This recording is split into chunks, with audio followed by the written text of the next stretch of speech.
지난주부터 이 요한복음을 통해서 은혜와 진리를 나누는데, 이 요한복음은 처음부터 예수님이 태초에 계시던 말씀이신 하나님이시라고 선포하면서 시작하고 있습니다.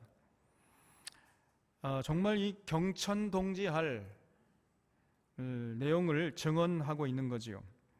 그 말씀이신 하나님이 이제 육신이 되어서 이 땅에 오신 분이 예수님이신데, 그 예수님을 세상이 알아주지 않고 영접하지 않았으나 그 예수님을 영접하는 자는 하나님의 자녀가 되는 권세를 받게 된다고 했어요. 그리고 그 예수님에게는 독생자의 영광이 충만한데, 그 영광은 두 가지로 구성되어 있다. 은혜와 진리로 되어 있다. 이렇게 말씀드렸습니다.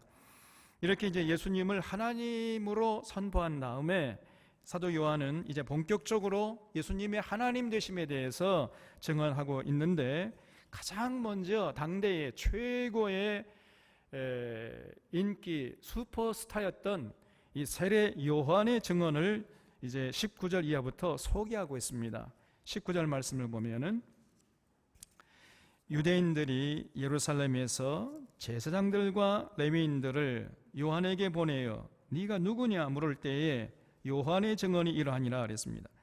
이 제사장들과 레위인들이 유대인들에게 이제 보냄을 받아가지고 세례 요한에게 와가지고 네가 누구냐 이렇게 물었어요.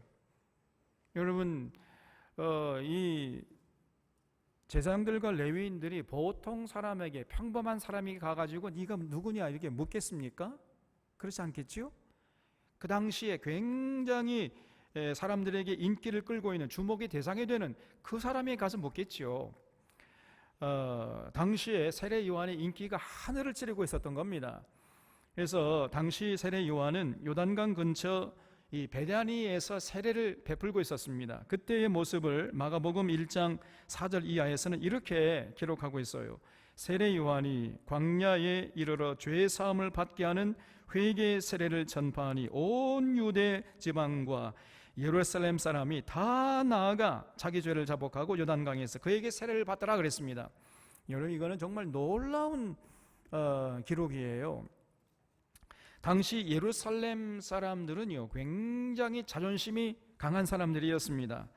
당시 이 사람들은 사회 지도층들이었고 기득권층들이었기 때문에 참 많이 배운 사람들이었고 많이 가진 사람들이었고, 그리고 세상 권세를 누리면서 떵떵거리면서 살고 있던 이런 사람들이었어요.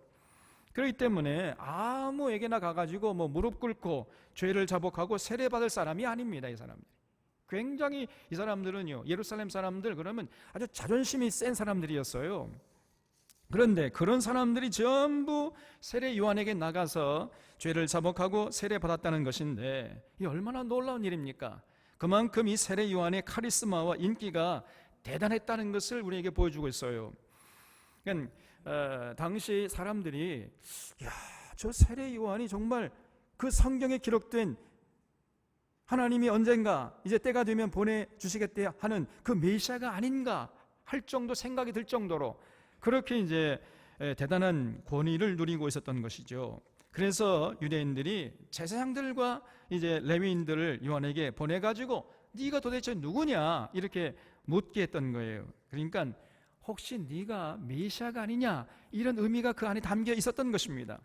그때 그 질문에 대해서 세례 요한이 20절에 요한이 드러내어 말하고 숨기지 아니하니 드러내어 하는 말이 나는 그리스도가 아니라 그랬어요.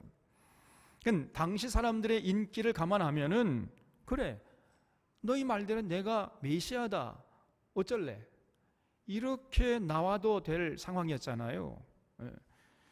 그렇게 어깨에 힘을 줄 만도 합니다. 그러나 세례 요한은요, 그런 허세 부릴 줄 몰라요. 그런 사람이 아니었습니다. 그냥 정직하게 나는 그리스도가 아니야, 이렇게 대답하고 말았습니다. 그러자 사람들이 다시 묻기를 21절에 또 묻되 그러면 누구냐? 네가 엘리야냐? 이르다는 아니라. 또 묻되 네가 그 선지자냐? 대답하되 아니라, 이렇게 대답했어요. 이 엘리야는요, 이 세례 요한이 태어나기 약 400년 전에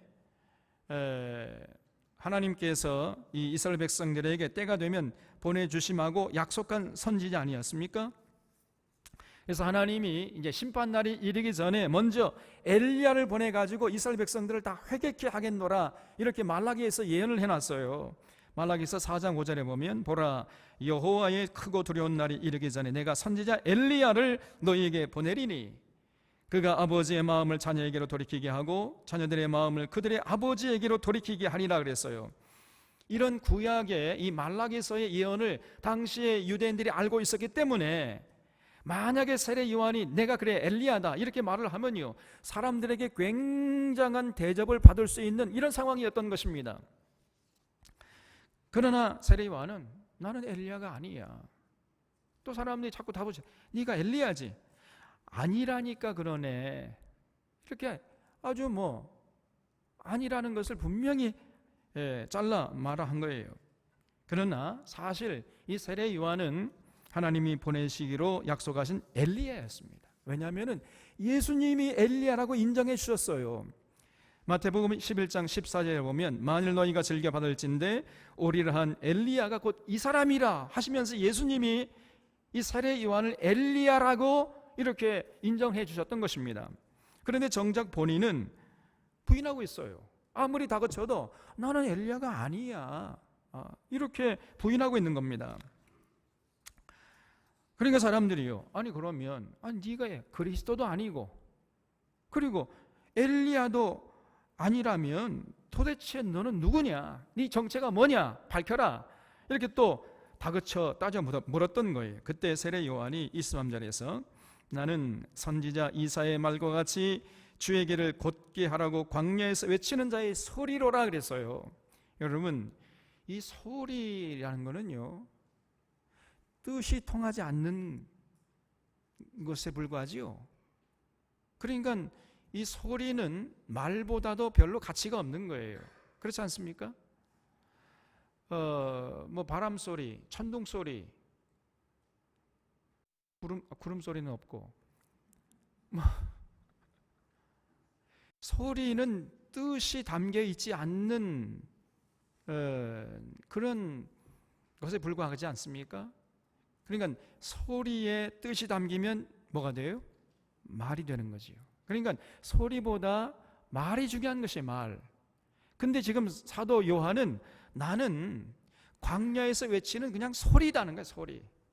얼마나 자기를 지금 겸손하게 표현하는 것입니까? 굉장히 지금 자신을 낮추는 표현을 쓰고 있잖아요. 너희들은 내가 누군지 관심이 많은데 나는 별 중요한 사람이 아니고 나는 그저 그냥 주의 길을 곧게 하라고 외치는 광야의 소리에 불과하다, 이렇게 표현한 것이에요. 그러니까 이 세례 요한이 참 겸손한데 문제는 그 듣는 사람들이 기가 막힌 거예요. 아니 그러면 네가 그리스도도 아니고 엘리야도 아니고 그저 광야에서 외치는 소리에 불과하다면, 소리에 불과한 것이 그렇게 소리에 불과한 주제에 무슨 권위로 사람들에게 세례를 주면서 이렇게 난리 법석을 떠느냐, 이런 생각이 들 법도 한 거지요. 그래서 이제 24절에서 사람들이 다시 물었어요. 그들은 바리새인들이 보낸 자라. 또 물어 이르되 네가 만일 그리스도도 아니요 엘리야도 아니요 그 선지자도 아닐진데 어찌하여 세례를 베푸느냐. 당연한 질문이죠. 그러니까 26절에서 요한이 대답하되 나는 물로 세례를 베풀거니와 너희 가운데 너희가 알지 못하는 한 사람이 섰으니 곧 내 뒤에 오시는 그이라. 나는 그의 신발끈을 풀기도 감당하지 못하겠노라 하더라 그랬어요. 이게 세례 요한은 끝까지 자신의 겸손함을 잃지 않았어요. 여러분, 그렇기 때문에 이 세례 요한의 증언을 우리는 충분히 믿을만 하다고 인정할 수가 있는 것입니다. 우리가 어떤 사람들의 말을 믿으려 하면은요, 먼저 그 말하는 사람의 인격을 우리가 믿을 수 있어야 되잖아요. 강도짓을 하는 그 강도가 내가 여러분을 사랑합니다, 그러면 그 말을 믿을 수 있습니까? 여러분, 그 말의 내용이 중요한 것이 아니라 누가 말을 하는가, 이게 중요한 거 아니겠습니까? 강도가 뭐 사랑한다고 하면 아무도 그 강도의 말에 귀를 기울 사람 없잖아요. 그래서 그 전하는 자의 인격이 훌륭해야 전하는 내용을 믿을 수 있는 것, 이건 당연한 것입니다. 이런 면에서 이 세례 요한의 말은요, 믿을 만한 거예요. 세례 요한이 말을 하면은, 세례 요한의 증언은 우리가 액면 그대로 받을 만큼 충분한 훌륭한 인격이 그 전제되어 있는 것입니다. 자, 그렇다면은 그 세례 요한이 과연 예수님에 대해서 뭐라고 증언을 했습니까? 28절을 보겠습니다. 이 일은 요한이 세례 베풀던 곳 요단강 건너편 베다니에서 일어난 일이니라. 이튿날 요한이 예수께서 자기에게 나오심을 보고 그랬지요. 지금 세례 요한이 베다니에서 세례를 베풀고 있을 때 예수님께서 그 세례 요한에게 세례 받으려고 나아가셨다는 거예요. 이것도 굉장히 놀라운 일이 아닐 수가 없는 것입니다. 여러분, 태초에 하나님과 함께 계시던 말씀이신 예수님이, 하나님이신 예수님이 세례 요한에게 세례 받으려고 나갔다는 거예요. 이게 얼마나 대단한 일입니까, 이게. 게다가 지금 그 세례 베푸는 장소가 베다니라는 거예요. 베다니. 이 베다니가 제가 몇 번 말씀드렸죠.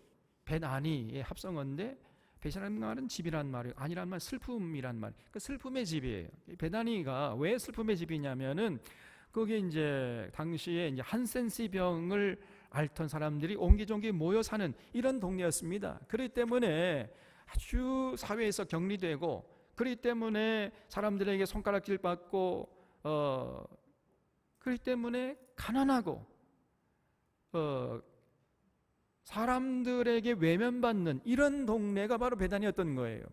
그런데 세례 요한이 바로 그 베다니에까지 가가지고 세례를 베풀었고, 예수님께서 그곳에 가가지고 이제 세례를 받으려고 세례 요한 앞에 나갔다는 것입니다.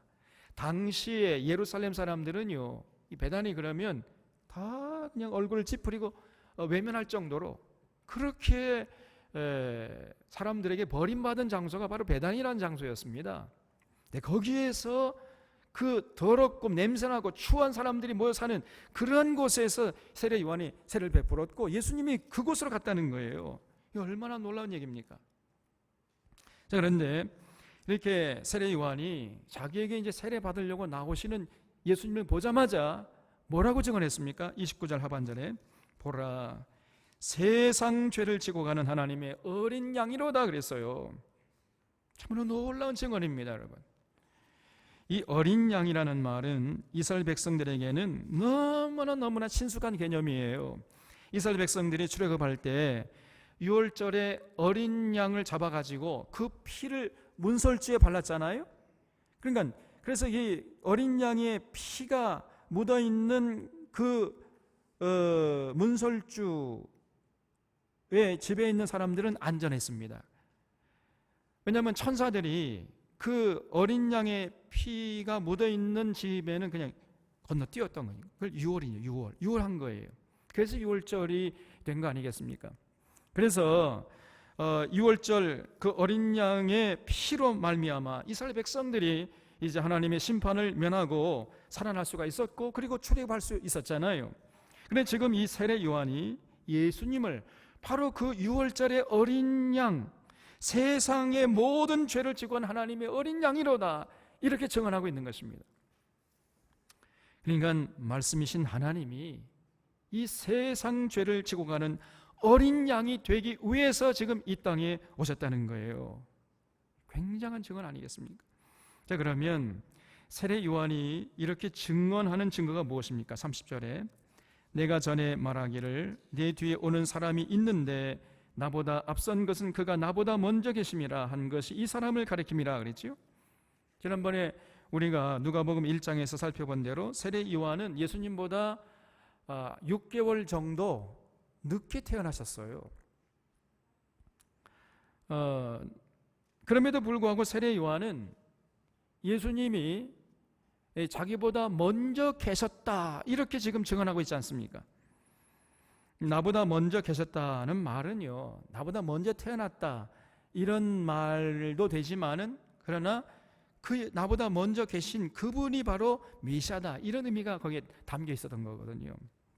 그러니까 지금 세례 요한이 예수님을 메시아로 인식했다는 얘기인데, 32절에서 이렇게 인식한 이유를 밝히고 있습니다.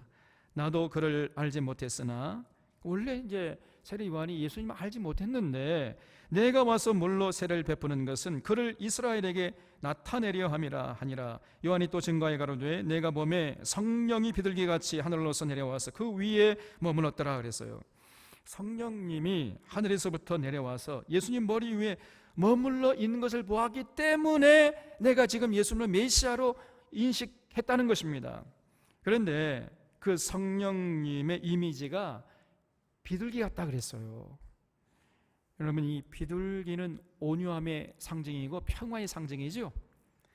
그래서 여러분, 성령이 임한 자, 성령이 임하면 예수 믿는 거죠. 성령이 임해가지고 예수 믿는 사람들은요, 비둘기처럼 온유하고 언제나 평화를 만들어내는 평화의 사도로서 살아가야 돼요. 성령님이 임했다고 하고, 그래서 내가 예수 믿었다고 하는데 여우 노릇하고 이리 노릇하면 그거 곤란한 겁니다. 그 사람에게 임한 성령은 성령이 아니에요. 그러면 성령님은 비둘기 같으세요. 이미지가 비둘기입니다. 그래서 성령 받은 사람은 반드시 비둘기 같은 사람이 되어버려요. 어쨌든 이 세례 요한이 성령님이 예수님 위에 비둘기같이 머무시는 것을 보았다는 겁니다. 그래서 33절에 나도 그를 알지 못했으나 나를 보내어 물로 세례를 주라 하신 그이가 나에게 말씀하시되 성령이 내려서 누구 위에든지 머무는 것을 보거든 그가 그 성령으로 세례를 주는 이인 줄 알라 하셨기에 내가 보고 그가 하나님의 아들이심을 증거했노라 하니라 그랬죠. 여기서 나를 보내어 물로 세례를 주라 하신 분, 그럼 당연히 여호와 하나님이시죠. 그러니까 세례 요한이 하나님께 이제 부름받고 회개의 세례를 베풀었다는 거예요. 그런데 그때 하나님께서 이 세례 요한에게 말씀하시기를 성령이 내려서 그 머리 위에 머무는 자가 하나님이 보내신 하나님의 아들이다, 그렇게 알라고 그렇게 했는데 놀랍게도 보니까 예수님에게 성령이 임하시더라는 거예요. 그래서 예수님이 메시아가 되시고 그 메시아 되시는 예수님이 바로 세상 죄를 지고 가는 어린 양이 되신다, 이렇게 지금 결론을 내리는 것입니다. 그러니까 지금 세례 요한의 얘기는 내가 그냥 감정적으로 또 생각해서 괜히 하는 말이 아니고 먼저 하나님의 말씀이 있었고 그 말씀대로 예수님에게 성령이 임하시는 것을 보고 하는 말이라는 거예요. 괜히 하는 말이 아니라는 것입니다.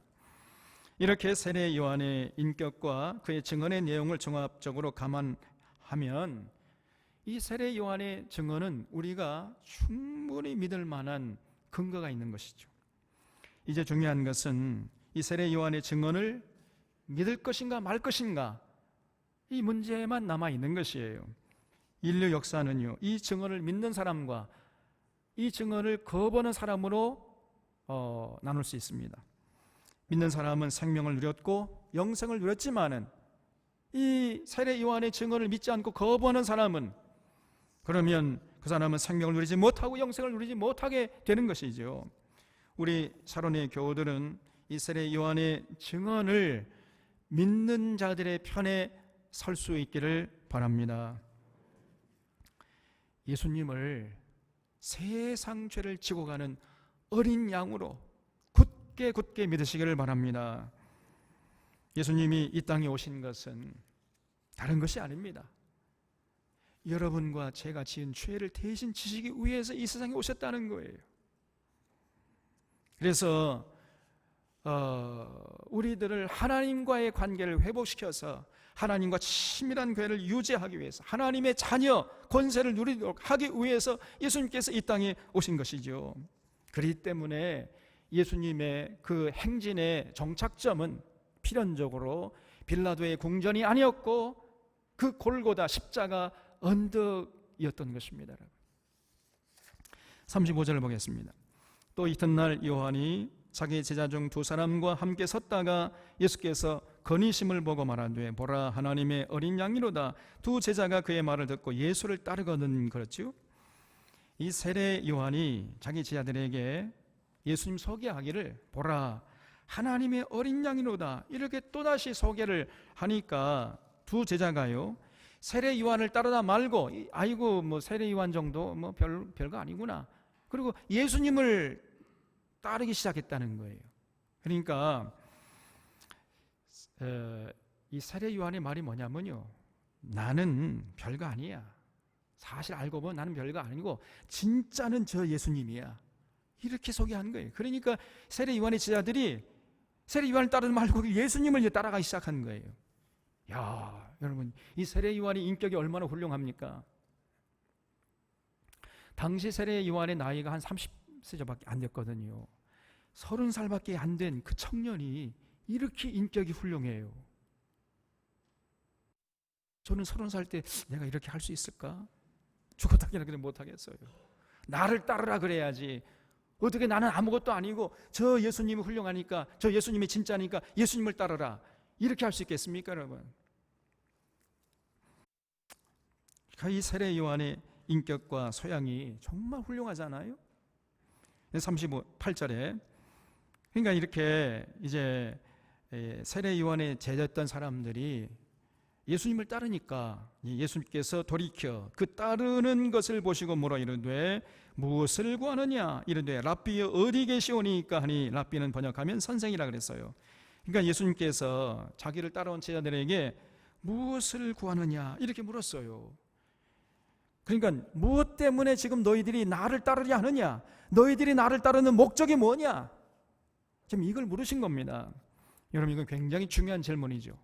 우리들도 지금 이제 교회 당에 나와서 예수님 앞에 예배 드리고 있는데, 여러분 예수님에게 무엇을 구합니까? 무엇 때문에 예수님께 나온 겁니까? 무엇을 구하려고? 예수님께 나온 목적이 과연 뭡니까? 여러분, 중요한 질문이죠. 여러분, 예수님께 나온 목적, 그저 건강 때문입니까? 세상 출세와 명예 때문입니까? 돈 때문입니까? 지식 때문입니까? 도대체 뭐 때문에 예수님에게 구하는 게 뭡니까? 우리가 예수님에게서 무엇을 구하느냐에 따라서 우리의 정체성이 결정되는 거지요. 우리 서론의 교우들은 예수님에게서 오늘날 한국교회에서 보는 것처럼 그저 세상 썩어질 것이나 구하는 이런 자들이 아니고, 영원하고 영생하는 진리를 구하는 자들이 되어주시기를 주님의 이름으로 부탁드립니다. 여러분, 어쨌든 이 제자들이 예수님의 질문에 대답하지 않고 동문서답하는 것처럼 랍비여 어디 계시오니까 이렇게 물었어요. 그러니까 39절에서 예수께서 이르시되 와서 보라. 그러므로 그들이 가서 계신 데를 보고 그날 함께 거하니 때가 10시쯤 되었더라 그랬죠. 거기 와서 보라, 거기 줄쳐보세요. 백문이 불여 일견이라는 겁니다. 여러분, 그러니까 보통요, 그 사람이 어떤 사람인가 하는 걸 알려면은 그 사람이 사는 곳에 가보면 알아요. 그 사람이 도대체 어떻게 꾸며놓고 어떻게 살고 있는가, 그 사람 집에 가보면은요, 그 사람이 어떤 사람인가 하는 게 그냥 그대로 드러납니다. 사실은 신방이 또 변면에 중요한 거죠. 대충 그 사람에 대해서 알 수가 있어요. 그래서 제자들이 예수님의 거하시는 곳이 궁금했던 것이고, 그래서 예수님께 물으니까 예수님께서 흔쾌히 와보라, 너희들 궁금해?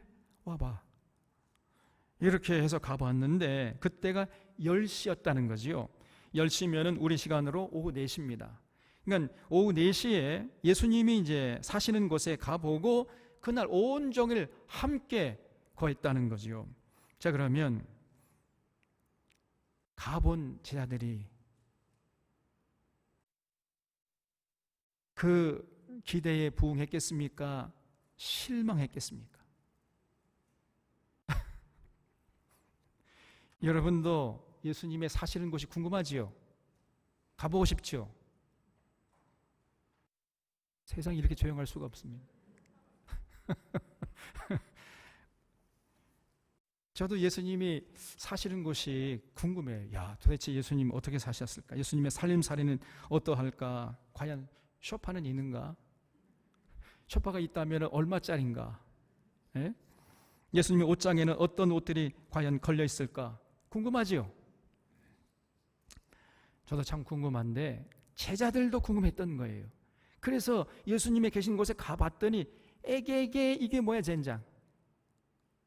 아무것도 없어요. 아무것도. 크게 실망했을 겁니다.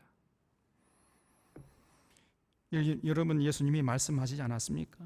너희가 배낭이나 양식이나 돈이나 두 벌 옷을 가지지 말라, 이렇게 제자들에게 가르쳤잖아요. 제자들에게 이렇게 가르쳐 놓고는 예수님 자신은 두 벌로 세 벌로 이렇게 집에다가 마련해 두고 사셨을까요? 아니죠. 그럴 예수님이 아니지 않습니까? 그러니까 예수님도 분명히 한 벌 옷밖에 없었을 거예요. 예수님의 옷장에는 옷이 텅텅 비었던 거예요, 그냥. 요즘 제가요 내일 이사하는데, 제가 여기 이 설교 준비하면서 회개 많이 했습니다. 제가 너무 가진 게 많아요. 한 술에 갖다 버렸는데 아직도 많아.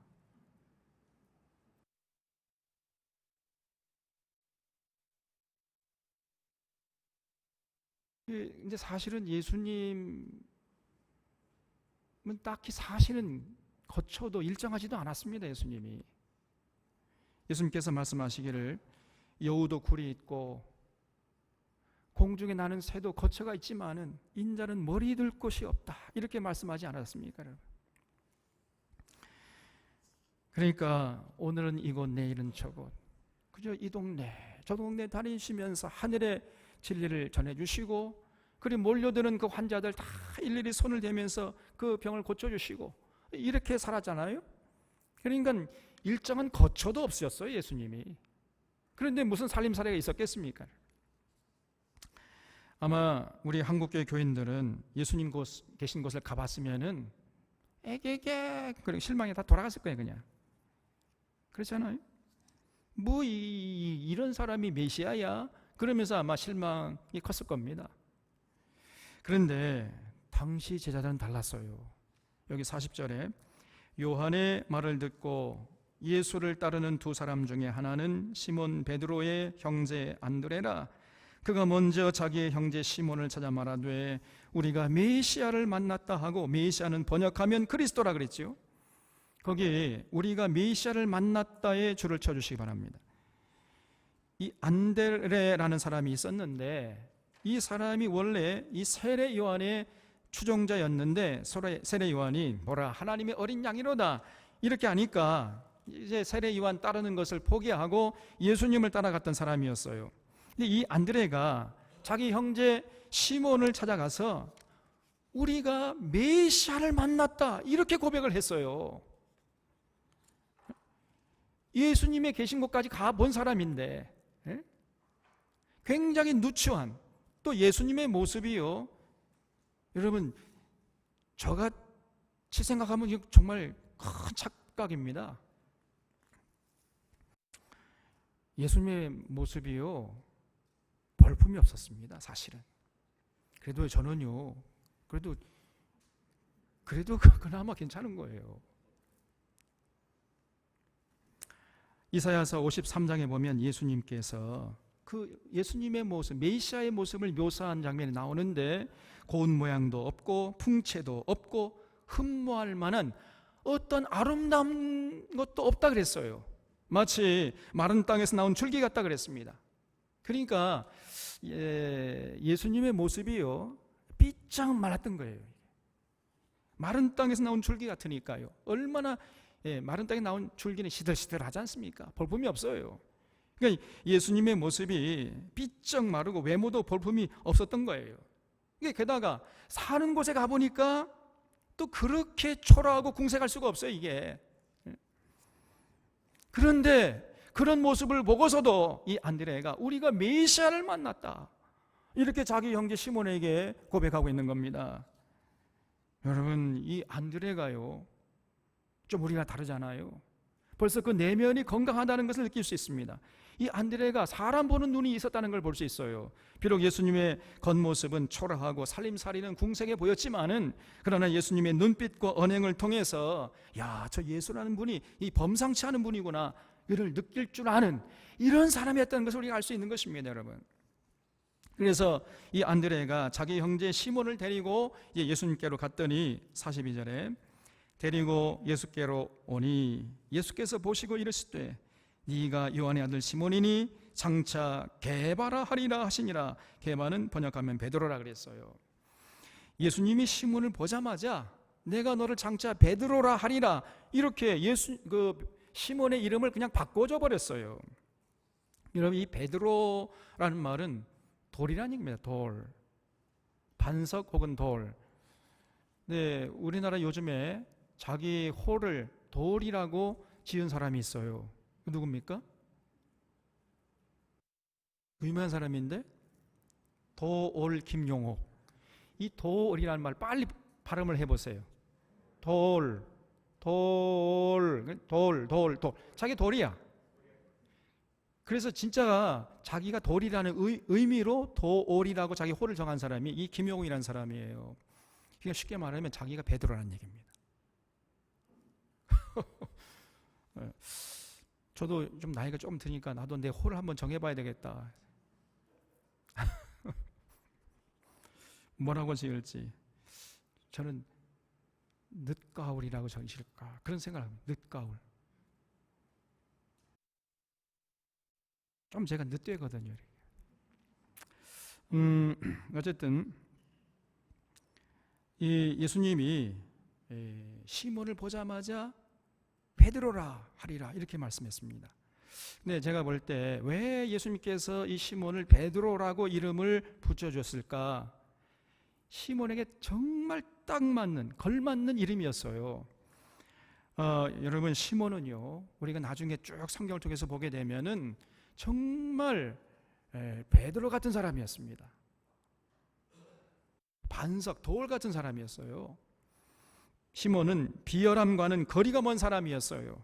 뭐 간사하거나 자기 목적을 위해서 꼼수를 쓰거나 이것은 그저 눈을 씻고도 찾아볼 수 없는 그런 사람과는 전혀 거리가 먼 이런 사람이었던 것입니다. 여러분, 절대로 꼼수를 쓰면서 자기 유익을 추구하는 이런 짓 하지 않은 사람이에요. 비록 지혜는 사도 요한보다는 부족했어요. 제가 볼 때 이 머리는 조금 덜 돌아가요, 이 사람이. 근데 이 감정이 뜨겁고요, 정의감이 불타고 배짱이 두둑하고 우직하게 정의를 추구할 줄 아는 이런 사람이 바로 시몬이었던 거예요. 그러니까 예수님께서 시몬을 보자마자 너는 장차 베드로를 하리라, 정말 그 걸맞는 이름을 예수님께서 지어주신 것입니다. 그러니까 예수님은 사람을 딱 보면요, 그 사람이 어떤 사람인가 알아챌 수 있는 그러한 영적인 안목을 가지고 계셨다는 것을 알 수 있는 것입니다. 43절에 이튿날 예수께서 갈릴리로 나가려 하시다가 빌립을 만나 이르시되 나를 따르라 하시니 빌립은 안드레와 베드로와 한 동네 베스다 사람이라 그랬죠. 예수님께서 제자를 부르실 때 베세다 사람들을 주로 부르셨다는 거예요. 여러분, 이 베세다라는 말은 벳과 세다의 합성어죠.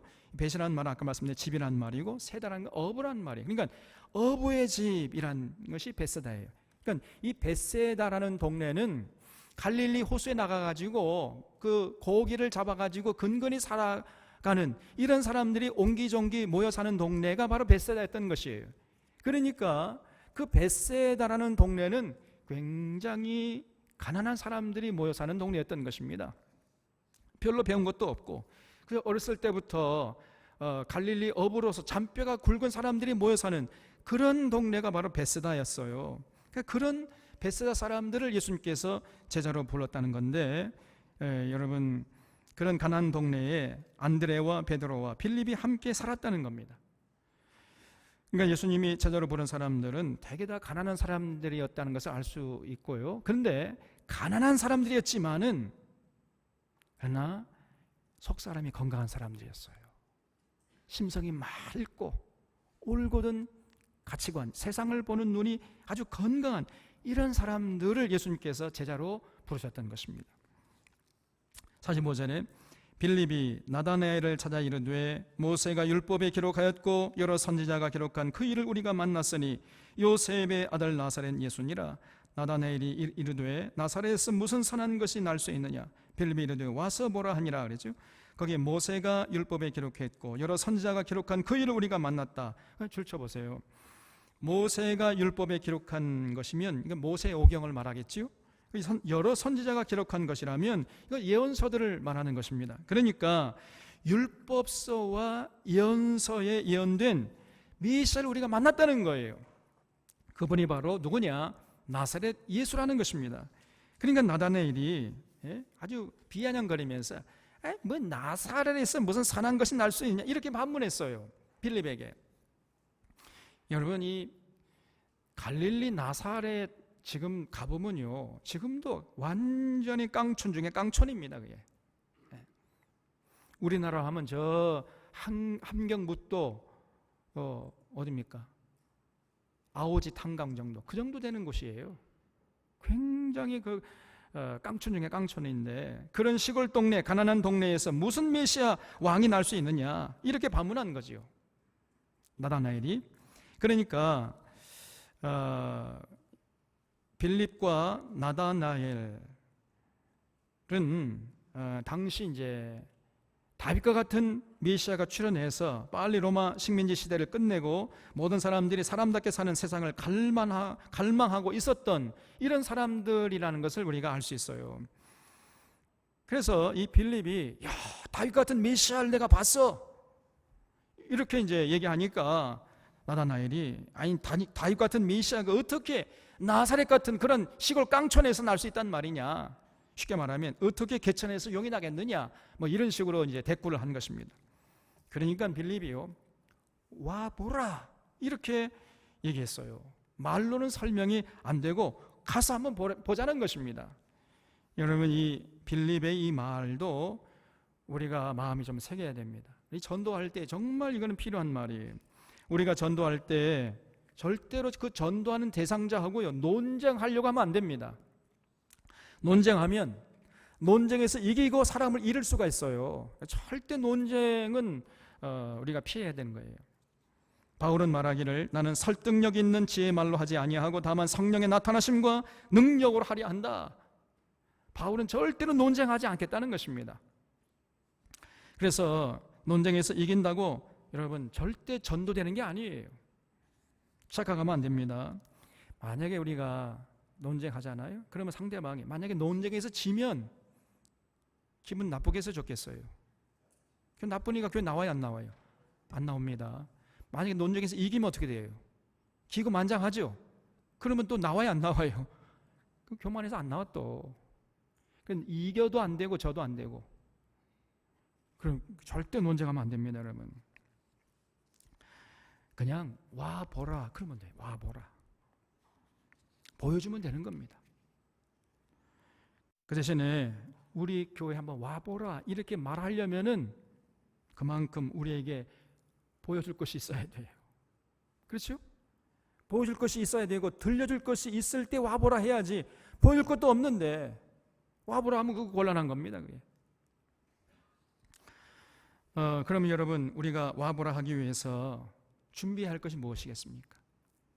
먼저 첫째는 우리 모두가 양 같고 비둘기 같아져야 돼.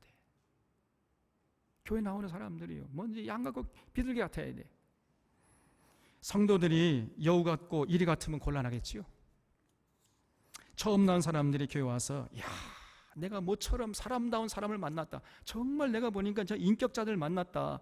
야, 사람들이 한결같이 다 천사들 같고 내가 천국에 와본 기분이다. 이런 평가를 들 수 있어야 돼요. 그래야 와보라 이렇게 얘기할 수 있습니다. 동의하십니까? 교회는요, 세상 분위기와는 전혀 달라야 하는 것입니다. 교회 가면은 여러분 어느 교회든지 그래요. 말로는 설명이 안 되는 그 교회만의 아주 독특한 분위기가 있는 겁니다. 사람들의 얼굴과 언행이 만들어내는 분위기라는 것이 있어요. 낯선 사람을 보면은 누구라도 먼저 다가와가지고 안녕하세요, 참 반갑습니다, 어서 오십시오, 사랑합니다 그러면서 다 안아주고, 그 얼굴빛이 다들 확신에 차 있고 당당하게 자신의 생각을 말하고 행동하고, 이런 것들이 합쳐져 가지고 총체적으로 만들어낸 그 교회만의 독특한 분위기가 있는 것입니다, 여러분. 이런 분위기가 중요한 것이에요. 이 분위기가 사실은 전도하는 것입니다. 처음에 교회에 발 붙이는 것은 논리가 아니라 분위기고 이성이 아니라 감성이 중요한 것이에요, 이게. 그리고 이성은 나중에 이제 교회에 정착해서 믿음이 이제 성장하기 위해서 그때 필요한 것이 바로 이성이에요. 그래서 성경 강좌에 참여해가지고 성경 66권을 올바로 이해하려면은 이제 예리한 이성이 우리에게 필요한 것입니다. 그래서 어쨌든 와보라 이렇게 하려면 먼저 우리에게 보여주고 들려줘야 할 무엇이 있어야 되는 것이에요.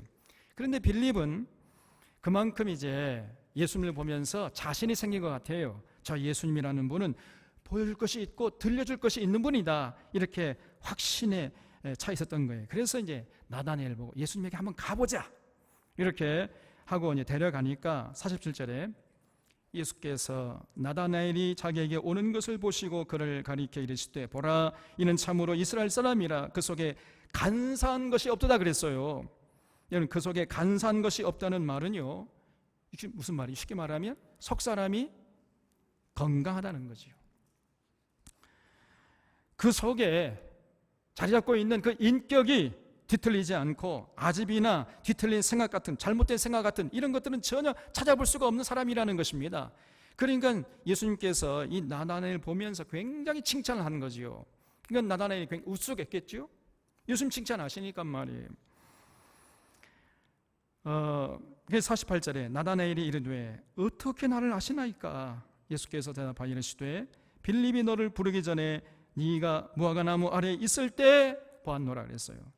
그럼 무화과 나무 아래에 있을 때 나다나엘이 기도하고 있었는지 성경책을 보고 있었는지 그건 확실히 모르겠지만은 어쨌든 예수님이 나다나엘을 보았는데 그냥 대충 보지 않고 유심히 자세히 봤다는 걸 알 수 있어요. 그래서 이 나다나엘 저 사람은 그 마음속에 간사한 것이 없는 사람이구나. 이걸 딱 예수님이 그냥 보고 알았던 겁니다.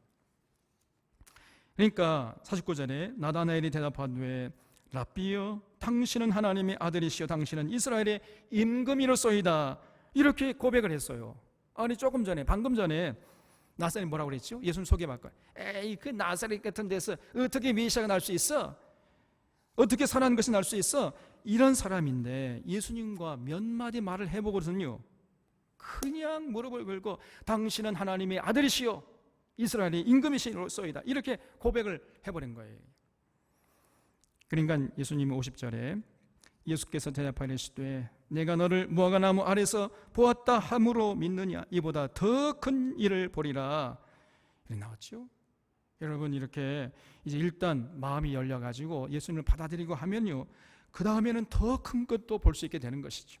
그래서 51절에 또 이르시되 진실로 진실로 너에게 이르노니 하늘이 열리고 하나님의 사자들이 인자 위에 오르락 내리락 하는 것을 보리라 하시니라 그랬죠. 이 말씀은 구체적으로 적용되는 현장이 어딘가 아마도 예수님께서 이제 변화산성에 올라가셔가지고 그 체험을 했잖아요. 그때 이제 하나님의 사자들이 오르락 내리락 하고 막 천사들이 왕래하고 그 예수님께서 막 눈처럼 하얗게 변모되고 그러지 않았습니까? 그때 얘기를 예언한 것으로 보여져요. 그러니까 종합해 보면 이 빌립이나 나다나엘도 비록 가난했지만은 그러나 안드레와 시몬처럼 보는 눈이 있고 들을 줄 아는 귀가 있었던 사람인 것을 알 수 있어요.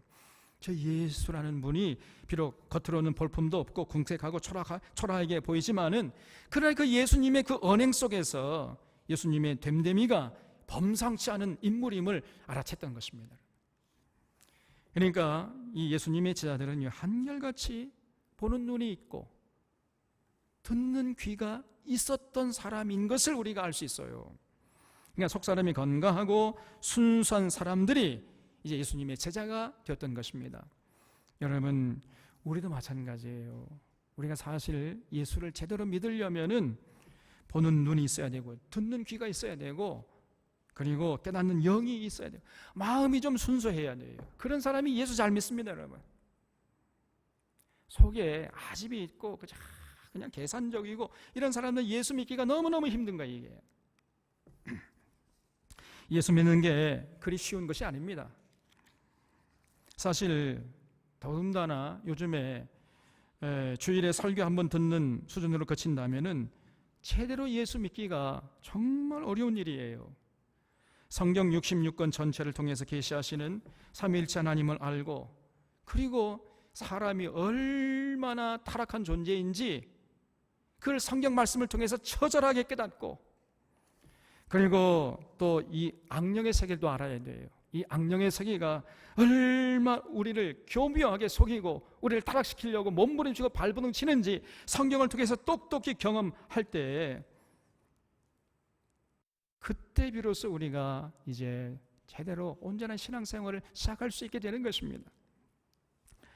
그저 단편적인 설교를 듣는 차원으로 만족한다면 온전한 신앙생활을 하기는 거의 하늘의 별 따기처럼 어려운 것이 사실은.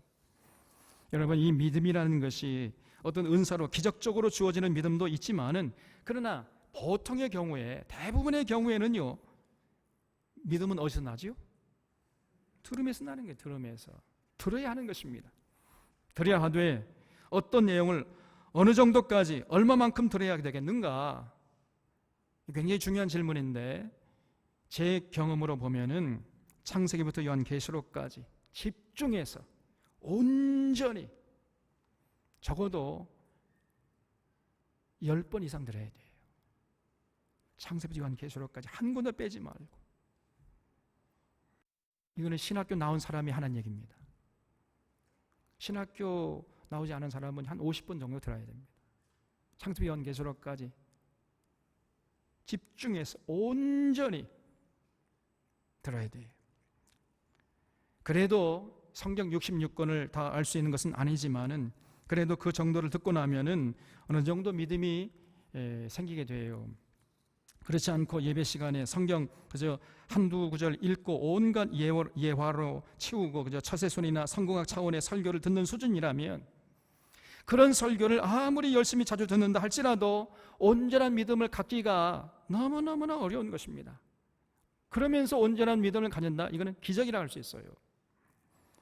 그래서 여러분, 늘 제가 하는 얘기가, 교회로 나오게 하는 것은 인도에 불과한 것이다. 인도. 그건 전도가 아니죠. 전도라는 것은 인도된 사람에게 성경 66권을 한 권도 빼지 말고 그 66권을 통해서 계시하시는 그 삼위일체 하나님을 깊이 인격적으로 만나게 하는, 그래서 창세기부터 요한계시록까지 성경 전체를 통해서 계시하신 진리를 듣게 하는 것, 이것이 전도지요. 이렇게 전도되어야 그때 비로소 믿음이 생기는 것입니다. 일단 창세기에 나오는 하나님의 천지 창조와 창조 질서를 알게 하고 거기에 순응하면서 살게 해야 돼요. 여러분, 우리가 지금 이렇게 코로나 바이러스로 어려움을 당하는 이유가 뭡니까? 눈에 보이지도 않잖아요. 이번에 인간의 교만이 하늘을 찌르고 있었구나, 처절하게 깨닫게 되지 않았습니까? 그래서 우리가 이제 다시 이 코로나 바이러스가 이제 진정이 되면 일상으로 돌아가자, 이런 얘기 해서는 안 돼요. 이제 일상으로 돌아간다는 얘기 쉽게 하면 안 됩니다. 그럼 일상으로 돌아간다는 얘기는 뭐요? 그러면 또다시 우리가 공장을 막 세우고 굴뚝에서 그냥 연기를 뿜고, 그리고 그 대량 생산, 대량 소비하면서 그냥 지구촌을 지구를 몸살을 앓게 하고, 그리고 전 지구와 세계화하면서 그냥 전 세계를 왕래하고 막, 이게 이제 일상으로 돌아가자, 그런 뜻인데, 앞으로는 그렇게 살면 안 된다는 게 이번 코로나 바이러스를 통해서 분명해진 것입니다. 더 이상 이렇게 일상으로 돌아가면 안 돼. 이제는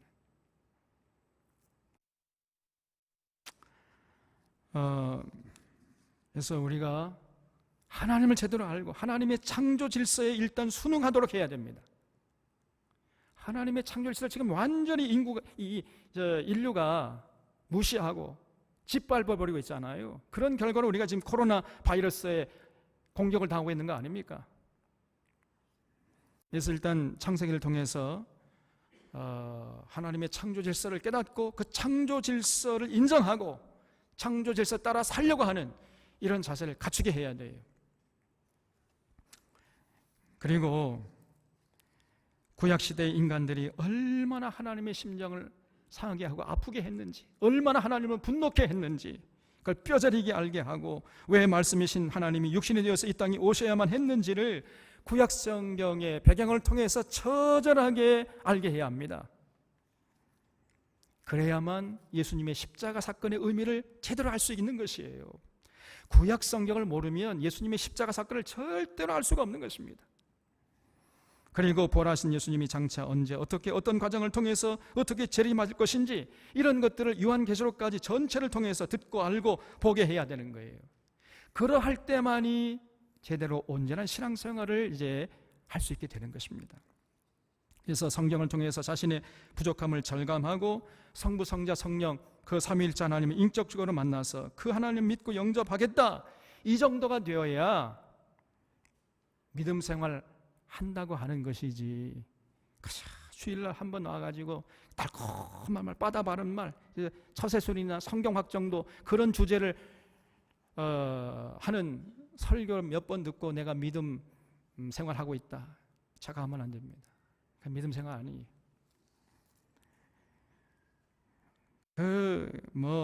감정적으로 기분이 좋을 때에는 믿어지는 것 같다가 교회에서 누가 한마디 서운한 말을 하면은 안 믿겠다고 하는 그런 정도라면요, 이건 믿음이라고 할 수가 없어요. 이거는 자기 감정에 치운 것이지 취미생활 하는 것이지 믿음 생활 하는 게 아닙니다, 여러분.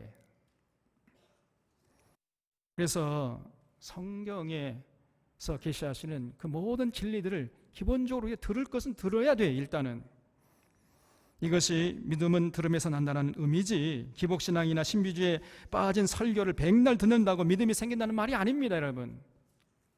믿음은 들음에서 난다, 이 말은 성경 전체를 온전히 들어야 한다는 그런 의미라는 것입니다, 여러분. 그걸 잊지 마셔야 돼요. 여러분, 이 안드레나 베드로나 빌립이나 나다나엘이 오늘 우리가 메시아를 만났다 이렇게 고백했지요.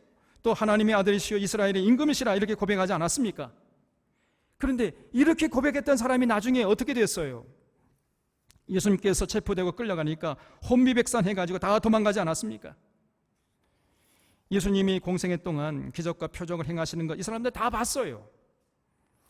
그래도 예수님이 체포되니까 뿔뿔이 다 도망치고 말았습니다, 여러분. 그러니까 그때의 믿음이라는 것은 온전한 믿음이 아니었던 것이죠. 그들이 참 믿음, 온전한 믿음을 가지게 된 것은 이제 예수님께서 십자가에 못 박히시고 그리고 돌아가시고 부활하시고 승천하시고 다시 오실 것까지 전부 듣고 알고 경험하고 체험하고 그랬을 때 이제 온전한 믿음 생활이 시작됐던 것이에요.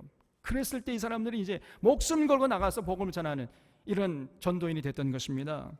그때 비로소 가능했던 거예요. 그래서 교회에서 그저 단편적인 설교 듣는다고 믿음이 생긴다는 것은 정말 기적 같은 일이에요. 반드시 성경을 창세기부터 요한계시록까지 기록된 원 목적을 따라서 살피고 연대기 손으로 바르고 빠르게 배우고 그 깨달은 바를 우리 삶의 현장에서 지키려고 하고 또 지키고, 이런 경험을 통해서 우리가 이제 우리 마음속에 하늘을 향한 믿음이 생기게 되는 것입니다. 그래서 창세기부터 요한계시록까지 단숨에 전체를 보게 하는 이 성경 강좌가 모든 교회에서 반드시 필요한 것이에요. 우리가 이렇게 성경의 은혜와 진리로 세워지는 이런 교회를 세우려고 지금 여기에 모인 것입니다, 여러분. 아무쪼록 우리 사랑하는 사론의 교우님들은 예수님을 세상 죄를 지고 가는 하나님의 어린 양으로 굳게 믿고 우리가 메시아를 만났다, 우리가 하나님의 아들 하나님을 만났다, 이런 고백을 우리 호흡이 끊어지는 그 순간까지 절대로 변치 않고 고백하는 참 믿음의 소유자들 다 되시기를 주님의 이름으로 부탁드립니다. 기도하겠습니다.